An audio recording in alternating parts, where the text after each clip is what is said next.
Bonjour à tous, bonjour à toutes. La vie est belle selon notre ami Eberhard. C'est la déclaration qu'il vient de nous faire juste avant qu'on démarre l'enregistrement. Eh bien, acceptons-en l'augure. Alors aujourd'hui, cinquième et normalement dernier volet sur le thème Pourquoi les religions ne sont pas à jour. Et aujourd'hui, c'est moi qui m'y colle. Donc je vais enchaîner directement.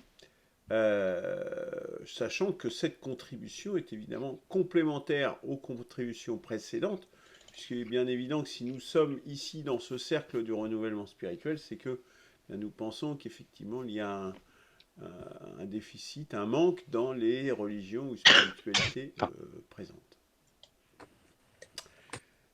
Alors, moi, je vais revenir quand même, j'ai essayé de faire un tableau aussi de pourquoi c'est pas à jour les religions, les différentes religions principales, je dirais en tout cas. Donc ça, ce sera ma première partie. Pourquoi c'est pas à jour? Parce que bon, chacun a présenté sous un angle particulier, je dirais, mais là, j'ai fait une analyse plus, je sais pas comment la qualifier, plus méthodique, disons, disons comme ça. Donc, je dirais, pourquoi les dogmes sont obsolètes? Pourquoi donc c'est pas à jour? Bah déjà, si on prend donc, pêle-mêle dans les différentes religions, on va retrouver donc cette notion de genèse. La genèse telle qu'elle est définie dans la religion abrahamique ne correspond absolument plus du tout à nos connaissances. Mais je dirais les genèses, y compris dans d'autres spiritualités, ne correspondent absolument pas aux connaissances scientifiques que nous avons désormais. Deuxième dogme obsolète, celle d'Adam et Ève. Adam et Ève tels qu'ils sont effectivement également décrits dans la Genèse en particulier, hein. Donc Jardin d'Éden, etc. Tout ça, c'est complètement obsolète. Autre dogme qui est tombé, c'est le diable. Le diable, sa crédibilité, hein, par sa crédibilité, c'est la première perte, je dirais, de foi, ça a été dans le diable, hein, en tout cas en Occident, puisque c'est une croyance qui est assez difficile. On sait bien que toutes les religions monothéistes ont un gros problème avec le mal. Comment expliquer le mal si on a un Dieu tout-puissant et omnipotent? Comment expliquer l'existence du mal? Évidemment, ça c'est très difficile et c'est la première croyance qui a disparu, celle en le diable. Sur un autre volet d'autres religions, bah, dans les dogmes, notamment dans le Coran, bah, il y a l'esclavage est tout à fait normal et tout à fait, je dirais, fait partie du corpus, hein, puisqu'il faut réduire en esclavage tous ceux qui sont en dehors des terres d'islam et que l'on peut assujettir. Subordination des femmes également, dans tous les domaines. C'est vrai dans la plupart des religions d'ailleurs. Mise à disposition de la nature, donc dans une optique croissanciste. Bon, dans les récits bibliques, c'est évident, hein, c'est marqué de cette façon-là. Mais tout ça s'inscrit en définitive dans un dogme qui est croissanciste, en définitive. Multipliez-vous. Autre dogme obsolète, tout ce qui relève des miracles, ou tout ce qui relève des esprits, comme on va trouver les djinns dans l'islam, mais également l'esprit des choses, hein, des objets plus ou moins animés dans l'animisme, justement. Donc tout ça, bon, on sait bien que dans les pierres, il n'y a pas d'esprit, par exemple. Hein. Que les djinns,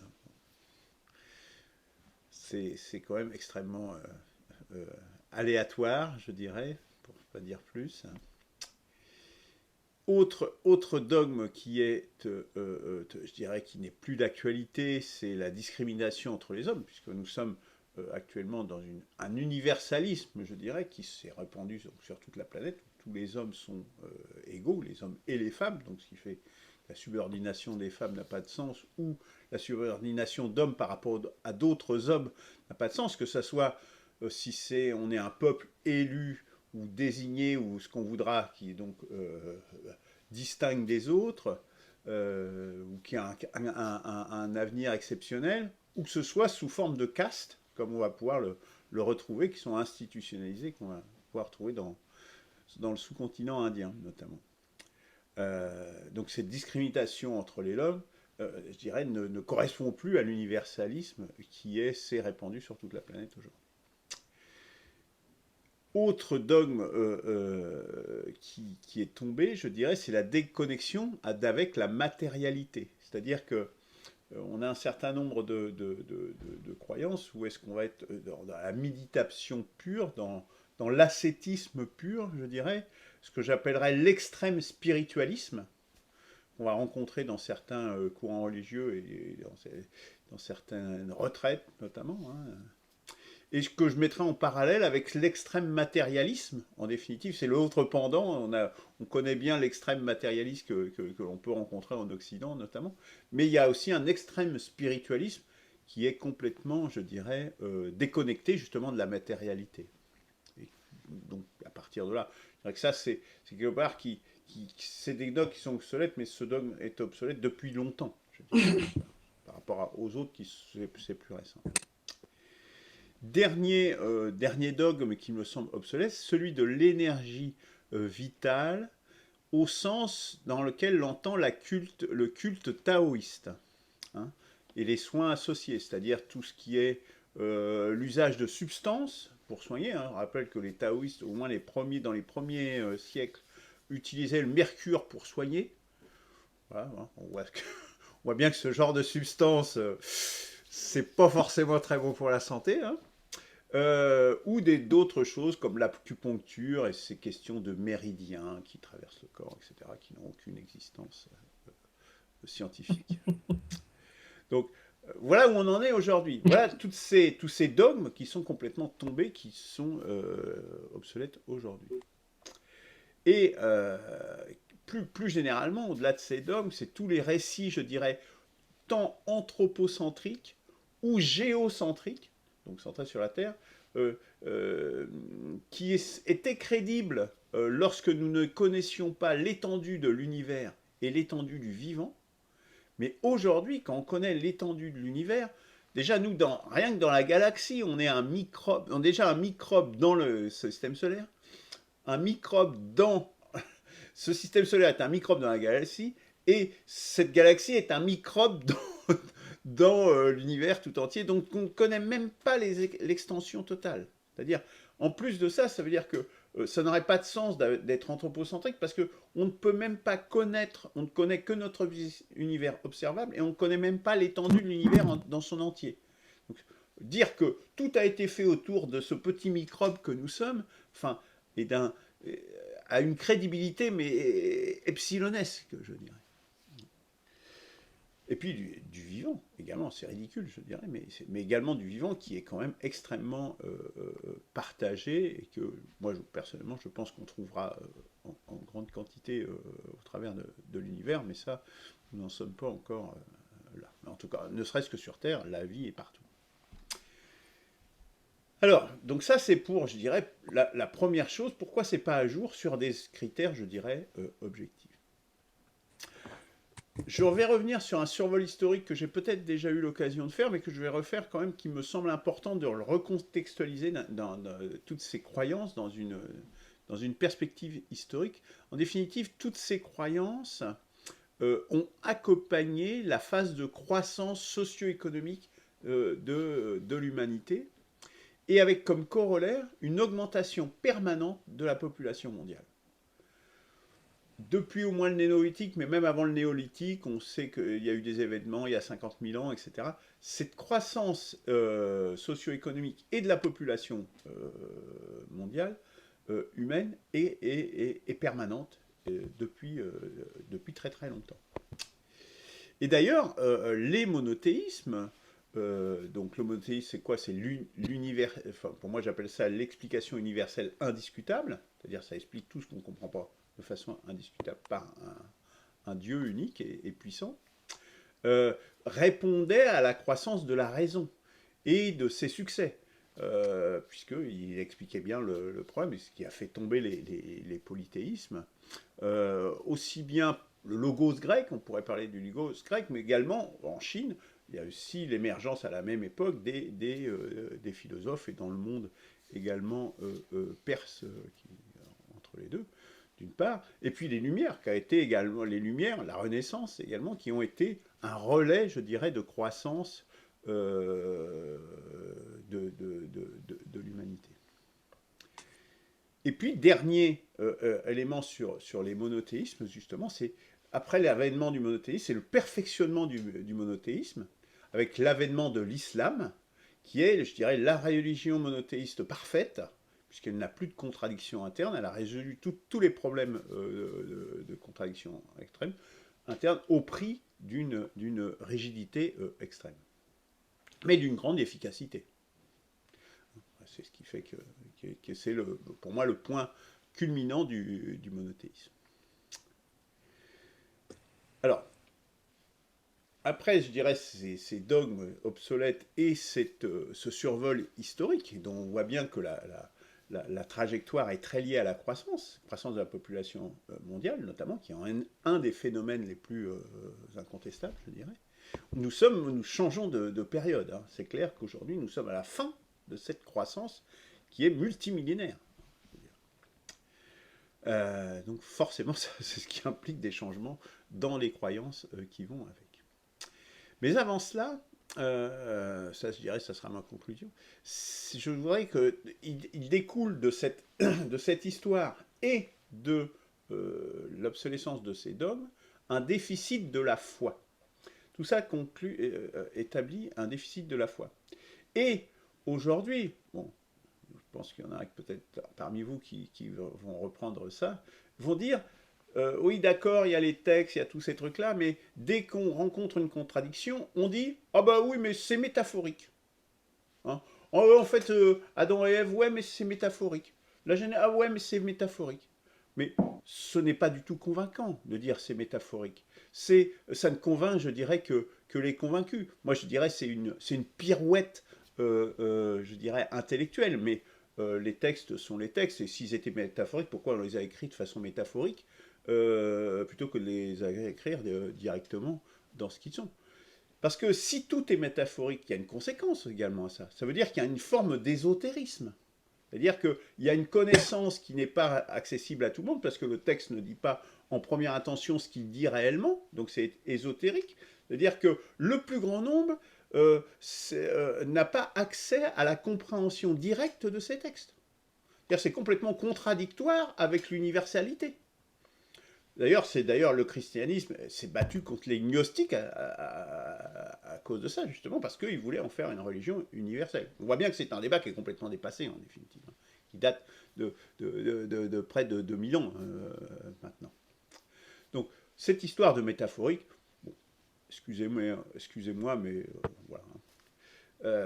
D'ailleurs, c'est un petit peu une situation par rapport à la révélation d'Arès, hein, parce que souvent tu dis ça, Christophe, oui, mais Claude, c'est métaphorique et tout ça. Mais je pense que la situation décrite par Christophe dans son intervention, par rapport au contexte, je pense est très importante et nous renseigne justement sur le fait que c'était lié à un contexte dans une société donnée qui correspondait avec des problématiques de la société donnée à ce moment-là.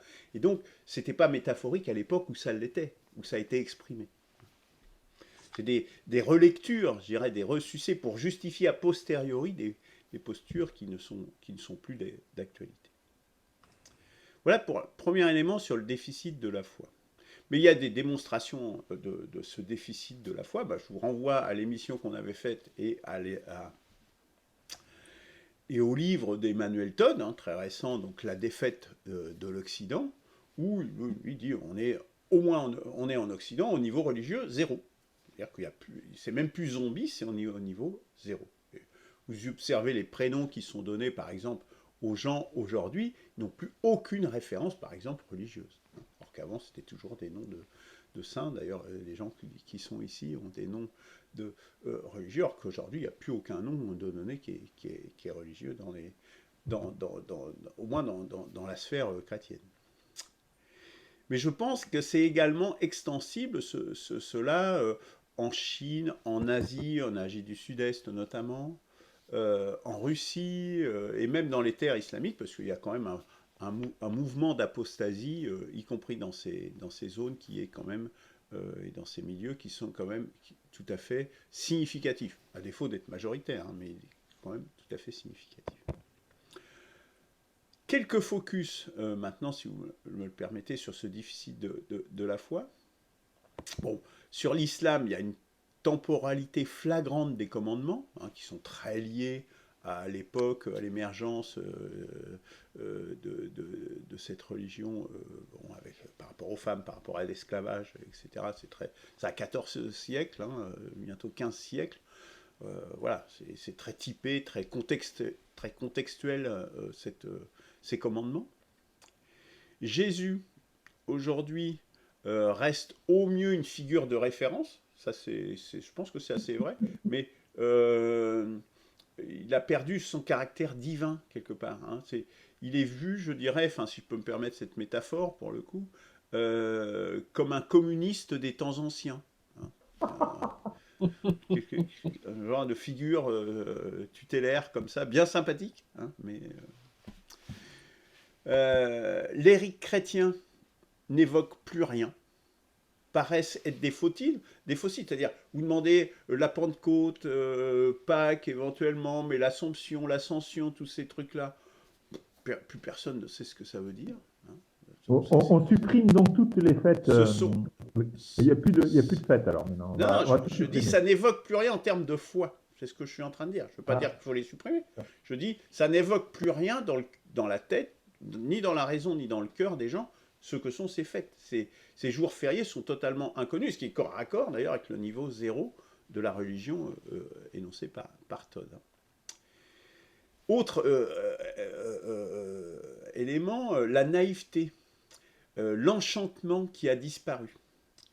Je me rappelle quand j'étais jeune, il y avait des chanteurs comme Guy Béard, comme Lenny Escudero, comme Nana Mouskouri. C'est-à-dire des gens qui avaient comment dire, une naïveté, un enchantement dans leur expression qui est aujourd'hui totalement impossible. Ils passent pour des neuneux. Un chanteur qui chante comme ça aujourd'hui passe pour un neuneu. Ceux qui sont en partie, certes, mais voilà la réalité. Hein. Or qu'avant, ils passaient pour des gens qui étaient voilà, bien gentils. Hein. On retombe un petit peu sur ce que je disais précédemment. Et quelque part, on a un phénomène également de perte de foi, un phénomène similaire chez les communistes, qui hier croyaient, rêvaient après-demain en race gratis dans la société sans classe. Je vous mets au défi de trouver un communiste aujourd'hui qui rêve à ça. Or que c'était fréquent, moi je me rappelle dans ma jeunesse, c'était assez fréquent d'avoir une spiritualité communiste en disant mais ah oui, mais après-demain on va faire le paradis sur terre. Hein. Ça a complètement disparu. Cette foi a totalement disparu.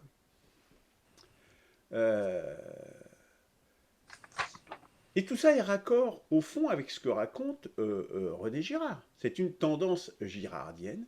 Le niveau de spiritualité ne peut que décroître. Ça ne veut pas dire qu'il disparaîtra complètement, mais ça veut dire qu'il ne fait que décroître au fil du temps, hein, au fil de l'histoire. Donc, évidemment, ce n'est pas un phénomène régulier, mais c'est une tendance générale, un attracteur, une tendance générale. Mais ça ne veut pas dire qu'il ne disparaîtra complètement. Ce n'est pas du tout ce que ça veut dire. Hein. Ça veut dire qu'il restera forcément quelque chose, mais que pour régénérer cette foi, il faut une crise avec des sacrifices toujours plus grands. C'est d'ailleurs ce que l'on constate dans l'histoire récente, et je le crains dans l'histoire présente. Parce que pour finir sur cette question de la foi, je dirais, la foi véritable, la vraie foi, ne laisse pas de place au doute. Si vous avez la place, ne serait-ce que petite, place pour le doute, déjà, vous n'avez plus vraiment la foi. La foi, c'est vraiment... Il y a une foi, justement. Il n'y a plus de place pour le doute. Il n'y aurait qu'une condition qui ferait que la foi laisserait une place au doute, c'est que le doute soit intégré comme étant au cœur de cette foi elle-même. Hein, l'inconnaissable, je dirais. C'est le seul occurrence où le doute... Mais là, du coup, on n'a plus la certitude de l'explication universelle, évidemment. À tombe fatale. Maintenant, j'ai arrivé à un troisième parti par rapport à la situation actuelle, et dont je parlais de René Girard, à la situation actuelle qui devient extrêmement dangereuse, me semble-t-il, parce que non seulement ces foi sont dépassées, mais elles ne sont pas simplement dépassées, elles deviennent contre-productives. Elles deviennent dangereuses. Et je voudrais l'illustrer par le fait qu'il y a l'absence de morale religieuse, hein, ou, à contrario, une moralité élitiste, c'est-à-dire plaçant une partie de la société comme étant au-dessus des autres, mais en étant intrinsèquement au-dessus des autres, conduit fatalement à un nihilisme. C'est-à-dire cette absence de morale. Je prends souvent cet exemple. Dans les années 50, par exemple, c'est sans doute une des raisons pour lesquelles il n'y a pas eu de guerre atomique à cette époque-là, d'ailleurs, c'est qu'il y avait un frein moral qui existait dans les dirigeants, y compris des États-Unis d'Amérique, hein, qui aujourd'hui a totalement disparu. C'est-à-dire que c'est... Mais ça, je prends cet exemple-là, mais ça vaut partout. Et puis si on a une moralité élitiste, si on est au-dessus des autres, bah, les autres, ils sont plus vraiment des humains, puisqu'on n'est plus de la même espèce, quelque part. C'est la déshumanisation, ça fait partie de la capacité à massacrer les autres, c'est d'avoir commencé à les déshumaniser à partir... Après, si c'est plus vraiment des humains, bah, c'est du bétail, donc on peut les exterminer. Et donc, il y a une nécessité, je pense, aujourd'hui, d'éliminer ces anciens dogmes, vraiment, pour échapper à la barbarie, pour bifurquer vers un avenir qui soit possible, au travers d'une crise girardienne, justement. Il y a nécessité de mettre à bas, justement, ces anciens dogmes, ces anciennes croyances. Ça me semble fondamental, parce que sinon, ça va amener, et ça amène déjà, je dirais, des guerres génocidaires qu'on a connues à la Deuxième Guerre mondiale, mais dont on voit les prémices aujourd'hui. Et d'ailleurs, pour faire écho à des discussions qu'on a eues précédemment sur ce même thème, les combats eschatologiques, que ce soit dans le judaïsme, des évangélistes ou des islamistes, pour moi, ce sont des caricatures de vraie foi sous-jacente. Quelque part, ce sont des farces tragiques. On dit souvent qu'il y a c'est Marx qui avait cette expression, pour disqualifier une possibilité historique. La première fois, il y a une défaite, je dirais, sérieuse, et il y a, dans une deuxième fois, une répétition, un bégaiement de l'histoire en une farce tragique. Enfin, une farce souvent comique dans le sein de l'histoire, mais là, je crains que la farce ne soit tragique. Donc, farce tragique, nihiliste, exterministe, voire un anéantissement planétaire, puisque nous en avons la capacité aujourd'hui. Et d'ailleurs, c'est pour pointer plus précisément sur le judaïsme et ce qui se passe au Moyen-Orient, dont a parlé Franck, a évoqué Franck dans des précédentes émissions. Je voudrais évoquer Léo Strauss, donc, qui était juif, qui a immigré aux États-Unis, à l'époque, il était en Allemagne, puis sous la pression du nazisme, il a été obligé d'émigrer aux États-Unis. Et il a donné une conférence en 1962 qui se dit « Pourquoi nous restons juifs ?» Entre parenthèses, je mettrais malgré tout. Hein. C'est-à-dire que dans le dilemme qu'il y avait entre la judéité, donc la vérité judaïque, et l'héritage grec. Hein. Ces deux héritages qui, au fond, se confrontaient. Alors, je n'ai pas encore lu cette conférence. J'ai commandé le livre ce matin pour rien vous cacher. Mais ce que j'en ai lu, en fait, ça montre ce dilemme, en définitive. Et au fond, lui, visiblement, la justification qu'il donne de rester fidèle au judaïsme, c'est pour rester fidèle aux anciens, pour rester fidèle au passé, pour pas qu'il soit mort pour rien. Mais enfin, c'est une justification qui me paraît extrêmement faible. Enfin, bon, après, je dirais si c'est juste. Hein, c'est ce que j'ai lu sur ce qui a été dit de ce qu'il a écrit. Voilà. Le problème, c'est que c'est une démarche qui conduit au nihilisme, puisqu'on on s'inscrit pas dans le passé, dans le présent, dans l'actualité, dans ce qui existe aujourd'hui, mais on s'inscrit uniquement dans le passé. C'est quand même assez ennuyeux. Et en fond, moi, mon interprétation, c'est que le nihilisme eschatologique des sionistes aujourd'hui est une forme d'appel au suicide. Il y a Zemmour qui parlait du suicide français, par exemple, dans son bouquin. Mais il y a comme une forme d'appel au suicide. Parce que moi, je dirais que, enfin, moi, il me semble évident que sur le terme, la mort d'Israël est inscrite dans les actes qui sont en train de perpétrer aujourd'hui.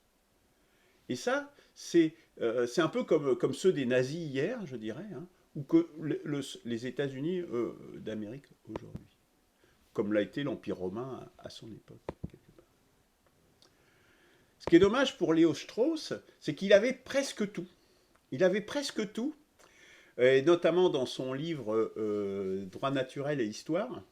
Dans la conclusion notamment de son introduction, c'est excellent, son introduction elle est excellente, et la fin de l'introduction elle est excellente. Et il lui manque qu'une chose, il lui manque Simone Veil. Il manque Simone Veil, qui elle a su s'écarter justement du judaïsme. Et voilà, je dirais, j'ai marqué, il a une fidélité au passé plus transcendante que la seule judéité. Alors, tout cela étant dit, et en finissant sur cette dernière partie qui est quand même importante, je dirais qu'il n'enlève rien à la première partie sur les dogmes, mais qui pousse, je dirais, sur la situation actuelle. Et pourquoi c'est pas à jour? Et dire que c'est pas à jour, c'est important de le dire dans le présent. Toutefois, la soif de spiritualité demeure. C'est d'ailleurs pour ça que nous sommes là, puisque nous en invoquons un renouvellement spirituel. Nous avons besoin de nouvelles lumières pour leur donner une concrétisation. Ça veut dire qu'on va recycler de l'existant en éliminant ce qui est obsolète. Donc, il y a des choses qui sont évidemment obsolètes, mais il y aura un recyclage. Ça fonctionne toujours comme ça. On réutilise les anciennes pierres des monuments pour construire des nouveaux édifices. Eh bien, mais ce sera fatalement différent de la transmission de la tradition, ce qu'on rencontre aujourd'hui, un peu ce en quoi finit Léo Strauss au final. Il reste dans la tradition, et beaucoup de gens aujourd'hui restent dans la tradition, sont incapables de s'en départir, or que ce n'est plus d'actualité. Il y aura forcément un renouvellement. Parce qu'il y a une volonté, il y a un besoin de croire qui vient d'ailleurs que de l'anthropocentrisme. D'ailleurs, même si c'est anthropique, hein, même si ça vient de l'homme, c'est pas forcément anthropocentrique. Alors comment le comprendre, comment l'adresser? C'est pas en étant à rebours des réalités connues, ça c'est certain, de nos connaissances.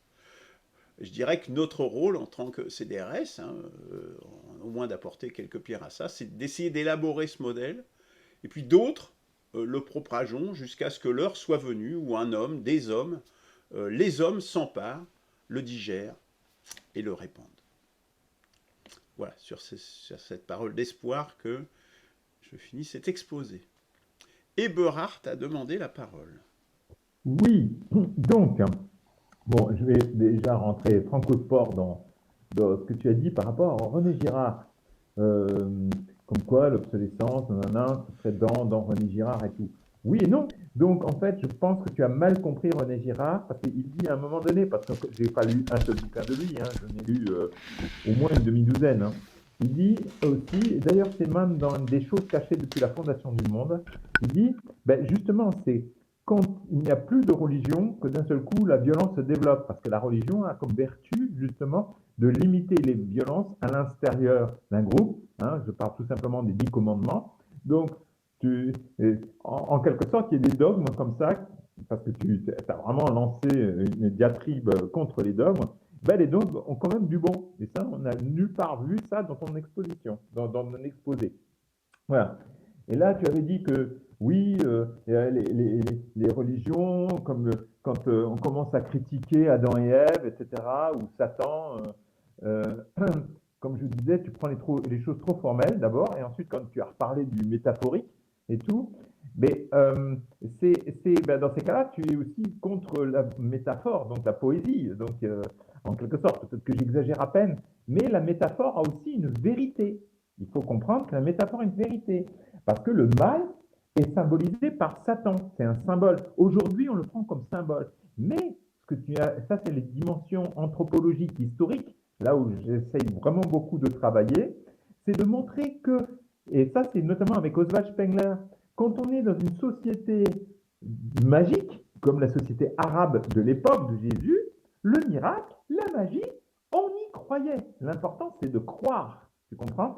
Et de toi, du haut de tes 2000 ans après, parce que tu es pétri de matérialisme physique, etc., et avec des tendances un peu, je dirais presque nihilistes, c'est-à-dire en refusant que ces dogmes puissent avoir une certaine valeur en société. Parce que si tu enlèves tous ces dogmes, là, parce que là, tu as jeté le bébé avec l'eau du vin, en fait. Hein. Eh bien, dans ces cas-là, oui, oui, oui. Et donc, dans ces cas-là, on se retrouve à tout est permis. Hein. Il y a ton côté 68 arts inconscient qui relève. Voilà. Je te taquine un peu. C'est peut-être je tire un C'est peu pas le du trait. tout ce que j'ai dit, hein. Franchement, hein. Hein. C'est pas du tout ce que j'ai dit. Surtout, je Non. t'invite à la conclusion dit exactement le contraire. Oui, non, mais la conclusion, mais tout le reste avant, ça avait une tendance d'aller vers ça. Hein. Je n'ai que tiré le trait un petit peu plus loin. C'est un petit peu caricatural, mais voilà. Donc, aussi, par exemple, quand tu dis, voilà, l'homme n'est plus rien, ce n'est je sais même pas une poussière dans l'univers, c'est de l'ordre du relativisme le plus terrible. Je le dis pourquoi? Pourquoi je dis ça? Et même par rapport aux animaux, par rapport à la nature, etc. Moi, je dis, et ça c'est ton dogme, c'est aussi un dogme, hein, donc, que moi je conteste. Oui, que je conteste. L'homme, au moins ce qui concerne, à défaut de l'univers, au moins ce qui concerne la planète, a une position particulière par rapport au reste de la création. Et on en a déjà parlé de manière assez longuement dans l'autre, où là justement on s'écharpait là-dessus. Toi, tu ne voyais pas vraiment de différence entre, je sais pas moi, une mouche et un homme. Mais moi, je dis effectivement, on a notamment cette responsabilité parce qu'on est capable de transformer cette terre. Certains parlent d'anthropocène. Voilà. Donc voilà, c'était tout. Voilà, c'était l'essentiel. Euh, voilà, c'est l'essentiel de ce que je voulais dire. Merci, Eberhard. Qui veut enchaîner?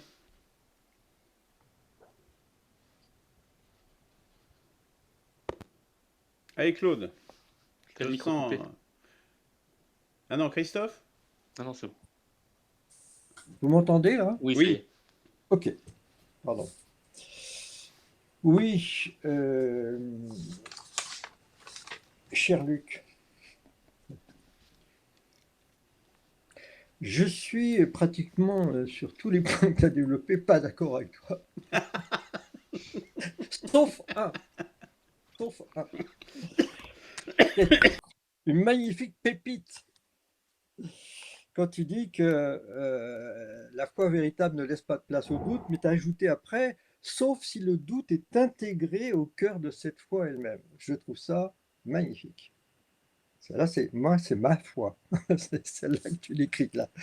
Voilà. Donc, le grand problème de tout ce que tu as développé, enfin, la question de fond qui est derrière tout ça, c'est en réalité, c'est l'immobilisme de la foi religieuse. À partir du moment où elle voudrait fixer une fois pour toutes des vérités, alors que la vérité se recherche en permanence à l'intérieur de soi. Le bien, la vie avec un grand V, c'est une recherche, c'est une quête. Il y a quelque chose à faire, il faut aller dans ce sens-là. Donc à partir du moment où la religion a dit bah, vous croyez à ça, ça y est, vous êtes sauvés, évidemment, on était complètement à côté de la plaque. Et c'est cet immobilisme-là, au fond, que tu décris à travers la Genèse, Adam et Ève, tout ce que tu peux édicter. Juste un petit point de détail quand même, quand tu dis que l'esclavage est dans l'islam, bon, c'est vrai qu'il a été développé dans l'islam, mais en fait, dans le Coran, il est demandé aux hommes de libérer leurs esclaves. Et d'ailleurs, Mohammed libère le fameux Bilal, qui a été le premier muezzin, il le libère de son esclavage. Hein, sauf que ça ne devait pas pouvoir se faire comme ça, tranquillement, enfin, du jour au lendemain.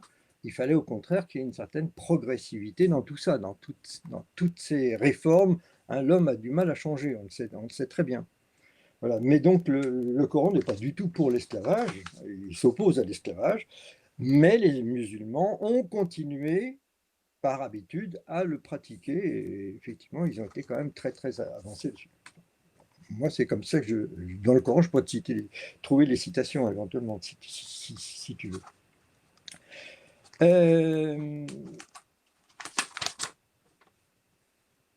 Donc, pour moi, le grand problème, c'est cette fixité, cet immobilisme, comme si l'homme avait voulu figer les choses une fois pour toutes.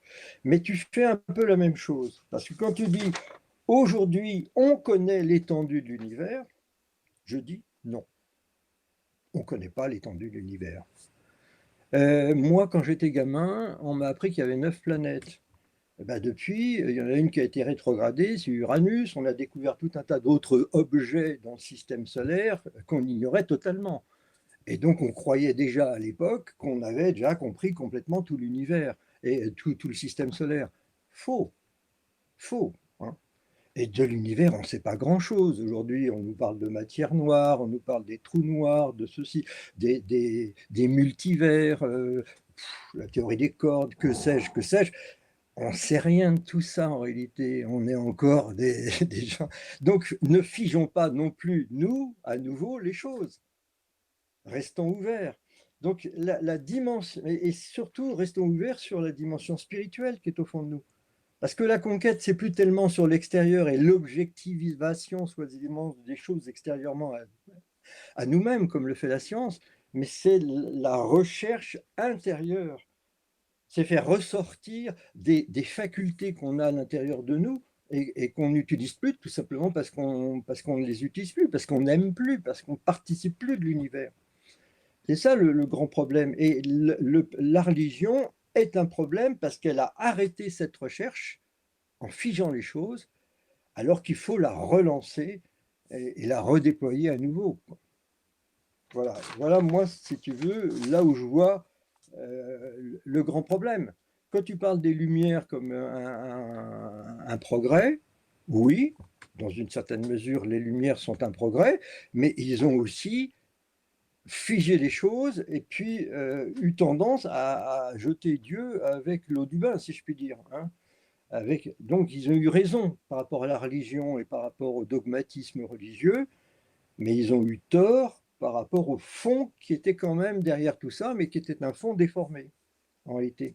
Et aujourd'hui, on voit que ce qui sort des Lumières, que ce soit la démocratie, les droits de l'homme, etc., tout ça, tout le monde s'en fout de nos jours. Hein.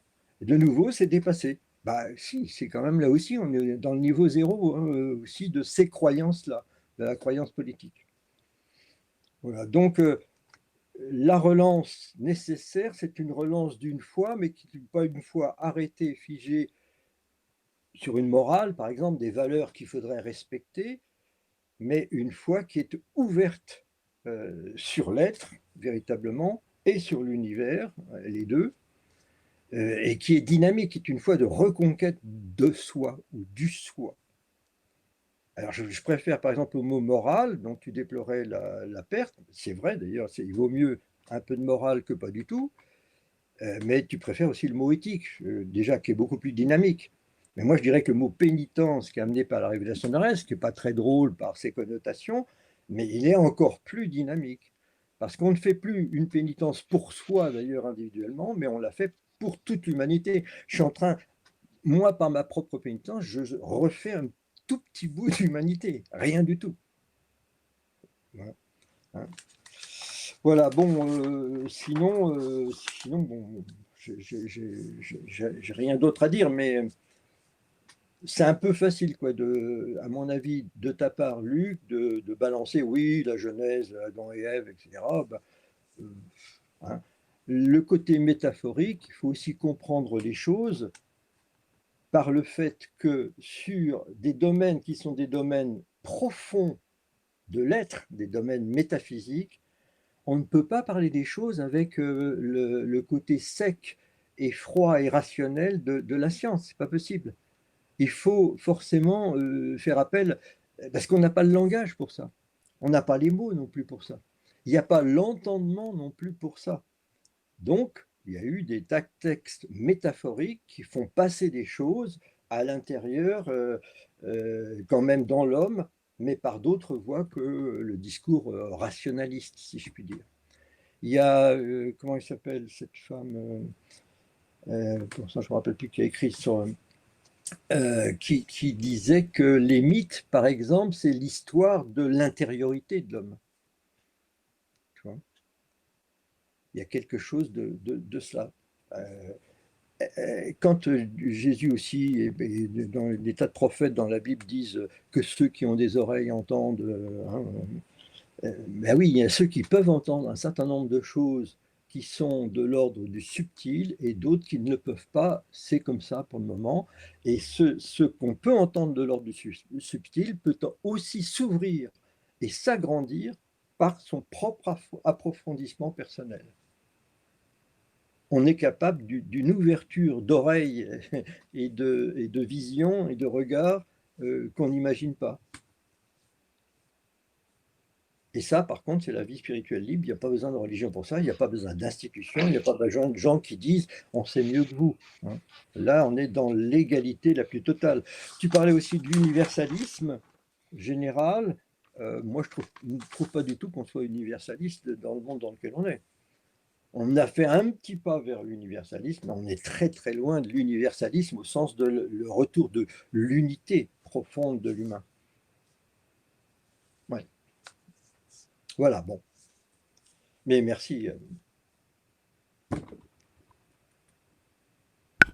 Merci Claude. Qui veut prendre la parole? Qui veut prendre la suite? Je veux bien. Vas-y. Alors, moi, écoute, ta présentation, je comprends d'où tu pars. Et effectivement, c'est une position en fait qui est localisée dans le temps et dans l'espace. Tout ce que tu as considéré comme plus d'actualité, et de toute façon, je suis assez d'accord, c'est plus d'actualité, mais ça peut toujours être utile.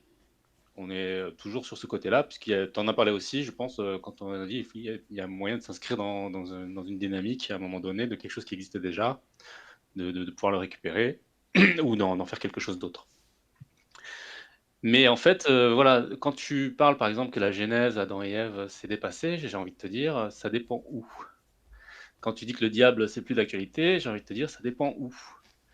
L'esprit, ça aussi, c'est pareil. Il y a des endroits, c'est toujours le cas. Hein, la discrimination entre hommes et femmes, c'est la majorité de l'humanité qui continue. L'extrême spiritualisme et matérialisme, ça, c'est très localisé chez nous, je trouve. L'histoire de l'énergie vitale, c'est pareil, ça dépend beaucoup d'où on parle. Et le récit géocentrique et anthropocentrique, je pense que ça dépend beaucoup aussi. En fait, j'ai envie de dire que là, tu fais un exposé d'un Français très imprimé par la science et le mouvement scientifique, mais que c'est pas la majorité de l'humanité.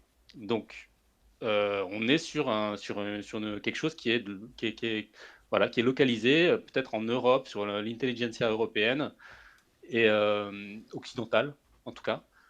Et en termes de quantité de personnes, en fait, ça peut pas convaincre tout le monde. Aujourd'hui, si on se base là-dessus pour monter quelque chose, faut comprendre que ce truc-là, ça va être localisé et limité. Et c'est compliqué du coup. Mais en tout cas, voilà, moi je pense que partir de ces principes-là, ça va limiter le discours et ça va limiter son impact de manière générale. Donc moi, je peux faire aussi l'histoire de l'anthropocentrisme. Moi, je développerais moins. Je trouve que c'est pas gênant. Je trouve que c'est pas gênant parce que c'est produire un récit que chacun peut constater, quoi. Moi, enfin, Je connais des thèses, tu vois, sur les trous noirs qui sont remis en question parce qu'on n'a rien qui prouve leur existence. On a une photo vaguement de quelque chose dont on dit que c'est un trou noir, mais qui ne correspond pas à ce qui était prévu. On en fait grand battage médiatique de ce truc-là, mais sur les principes même du trou noir, comment ils ont été créés, comment on les a imaginés et comment en fait ça ne respecte absolument pas les choses qu'on est censé observer, ça, personne n'y a accès. Et je pense que créer une mythologie sur ce genre de choses où aujourd'hui, il y a quasiment personne qui peut comprendre de quoi il est question, c'est un tour de passe-passe pour faire en sorte d'éloigner les gens, comment dire, des choses importantes de leur vie. C'est-à-dire, voilà, il faut manger, il faut dormir, comment on s'organise. Et je pense que c'est ça qui est le plus important que de savoir comment fonctionne les trous noirs en fait. Donc l'anthropocentrisme, je le trouve important parce que c'est faire des récits qui sont centrés sur ça, c'est faire des récits sur des choses qui sont importantes et expérimentables par les gens, et que ça doit être ça doit les concerner. Après, on peut déplorer le fait que l'anthropocentrisme, souvent, c'est l'homme et pas le reste. Mais l'anthropocentrisme, c'est l'homme et ce qui lui est nécessaire pour survivre. Donc finalement, savoir à quoi ressemble un trou noir, bon, pour l'instant, on ne sait pas trop à quoi ça peut servir, mais par contre, le fait de faire attention à son environnement, ça doit rentrer dans l'anthropocentrisme, ça ne doit pas être séparé, quoi. Parce que c'est les conditions de vie nécessaires à ce qu'on est, quoi. Et ça, je pense que c'est pas si éloigné de ce qu'on peut expérimenter soi-même. Ensuite, il y a eu des considérations sur l'islam. Bon, moi, je pense quand même que l'islam, il y a des contradictions internes. Il y a différentes sectes, sunnites, chiites, et tout le reste, parce que même au sein de chaque, ils sont pas d'accord entre eux. En vrai, le Coran en lui-même, si on veut y croire, est cohérent, mais tout ce qui a été construit autour, c'est une cacophonie générale. Ils sont vraiment pas d'accord entre eux. Entre ceux qui disent que c'est les compagnons du prophète qu'il faut suivre, ceux qui disent que c'est les imams, je sais pas quoi, la filiation, et puis tous ceux qui sont encore sur l'équivalent de la gnose, d'une gnose musulmane. Enfin, il y a tout plein de trucs différents, ils sont tous pas d'accord. Sur le rapport au déficit de foi, ben ouais, je fais le même constat, c'est-à-dire que la foi, de toute façon, on l'a criminalisé et comment dire, on la dénigre en permanence. Avoir foi, c'est être naïf. Moi, ce que je vois aujourd'hui, c'est être naïf, borné. Enfin, vraiment, t'as tous les défauts de la terre quand t'as de la foi, hein. C'est une catastrophe. Donc c'est sûr que c'est compliqué aujourd'hui de remettre Toute ça en ma vie, j'ai place. Et on est donc dans une culture du doute permanent. Sauf que bon, voilà, la culture du doute qui est venue de Descartes, qui malheureusement Descartes a dit: «Ben non, mais il y a une certitude». Donc on a gardé que le doute et on a oublié le fait qu'à la fin il conclut par dire: «Il y a une certitude et en plus que Dieu existe». Donc on est vraiment dans un contresens incroyable. Mais bon, voilà, donc c'est le manque de foi, enfin, il est culturel chez nous et effectivement, on peut plus faire sans, c'est-à-dire qu'il faut l'intégrer, à la fois parce que, faut dire que voilà, à un moment donné, douter de tout, beh, si on doute de tout, il faut douter de douter de tout. Je sais pas si vous avez réussi à suivre le truc, mais si on est convaincu qu'il faut douter de tout, c'est on est contradictoire, quoi. Il y a déjà un problème dans l'énoncé. Bon, alors je vais pas développer plus que ça parce que ça fait des nœuds au cerveau, mais on est sur un dogme contradictoire, avec le doute, ce qui est problématique. Et donc c'est un dogme qui est, pour le coup, celui-là aussi dangereux, nihiliste, parce que justement on ne peut plus se reposer sur rien, enfin voilà, sauf le fait qu'il y a des doutes et c'est problématique. Moi je m'attendais à ce qu'il y ait un développement sur la fin de la croissance de la population. Bon, tu l'as évoqué, mais bon, au final, bon, il y en a pas, mais c'est vrai que ça, c'est quelque chose d'assez problématique qu'il va falloir, envisager, et qui a pas été envisagé du tout jusque-là dans les dogmes, moi de ce que j'ai vu en tout cas. C'est comment réussir à penser l'homme sans, enfin, en restant humaniste et en lui posant des limites, de progression individuelle. Enfin, je sais pas comment expliquer ça, mais c'est vrai que le faire des enfants, se multiplier et cetera, c'était une vertu, c'était hyper important et il y avait de la place et cetera. Il y a toujours de la place, hein, on fait à manger pour 14 milliards de personnes. Donc il y a toujours de la place, mais c'est vrai qu'il arrivera un moment où il faudra se poser la question de comment on fait et comment on organise ça de façon, cohérente, sans devenir un espèce d'institution horrible, qui met en place, des restrictions, catastrophiques, comme la Chine quand ils sont mis à dire, «Bah, vous aurez qu'un seul enfant» et ça a fait une catastrophe, quoi. Donc bon, voilà, j'ai à peu près fini ce que je voulais dire.